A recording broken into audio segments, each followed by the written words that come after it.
पंतप्रधान नरेंद्र मोदी यांची एक महत्त्वाची बैठक जी सुरू होती ती आता संपलेली आहे। सीडीएस आणि तिन्ही सेना दलाचे प्रमुख या बैठकीला उपस्थित होते। तर संरक्षण मंत्री राजनाथ सिंह सुद्धा या बैठकीला उपस्थित होते असं समजतंय आणि त्यानंतर सध्याच्या कारवाईचा बैठकीत आढावा घेतला गेलेला आहे। ही बैठक आता मोदींच्या घरी पार पडली आहे। पंतप्रधान नरेंद्र मोदी यांच्या निवासस्थानी जी ही बैठक झालेली आहे ही बैठक आता संपलेली आहे आणि या बैठकीमध्ये पंतप्रधानांनी सगळ्या परिस्थितीचा आढावा घेतलेला आहे। तर पुन्हा एकदा जाऊया थेट दिल्लीला। आमचे प्रतिनिधी प्रमोद जगताप आपल्या सोबत जोडले गेलेले आहेत।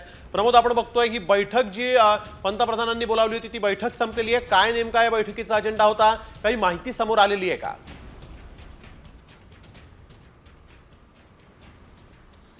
आज नाही साधारणतः 1.5 तास पंतप्रधानांचं जे निवासस्थान आहे त्या ठिकाणी ही बैठक चालली आणि आता काही वेळापूर्वी संरक्षण मंत्री राजनाथ सिंह आणि NSA अजित डोभाल हे बैठकीतनं बाहेर पडलेले आहेत। या बैठकीमध्ये जर प्रामुख्याने सांगायला झालं स्नेहिल तर सुरक्षेचा सगळा जो आढावा आहे तो पंतप्रधानांच्या समोर आजच्या बैठकीमध्ये संरक्षण मंत्री राजनाथ सिंह असतील किंवा तिन्ही दलांचे प्रमुख यांनी मांडल्याचं बघायला मिळतंय। CDS जे आहेत त्यांनी सकाळी राजनाथ सिंह यांच्यासोबत सविस्तर चर्चा केलेली होती आणि भारतानं केलेल्या कारवाई संदर्भात राजनाथ सिंह यांना त्यांनी सकाळी सविस्तर ब्रीफिंग केलेलं होतं आणि CDS देखील आत्ताच्या बैठकीमध्ये उपस्थित असल्याचं आपल्याला बघायला मिळतंय।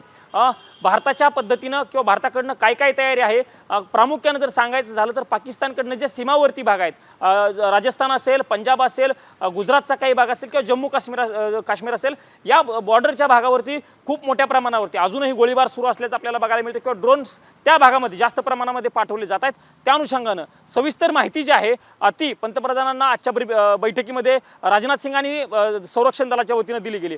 पाकिस्तानने जे ड्रोन्स पाठवले होते किंवा जे मिसाईल पाठवले होते ते भारताकडनं पाडले गेले आणि त्याचे अनेक पार्ट्स जे आहेत ते ज्या अनेक ठिकाणी लष्कराकडनं गोळा केले गेले त्याची देखील माहिती या बैठकीमध्ये दिल्याची देखील माहिती मिळते। आता आगामी काळामध्ये कशा पद्धतीने भारताची रणनीती असेल त्याच्यावरती देखील या बैठकीमध्ये सविस्तर चर्चा झाल्याची देखील माहिती मिळते।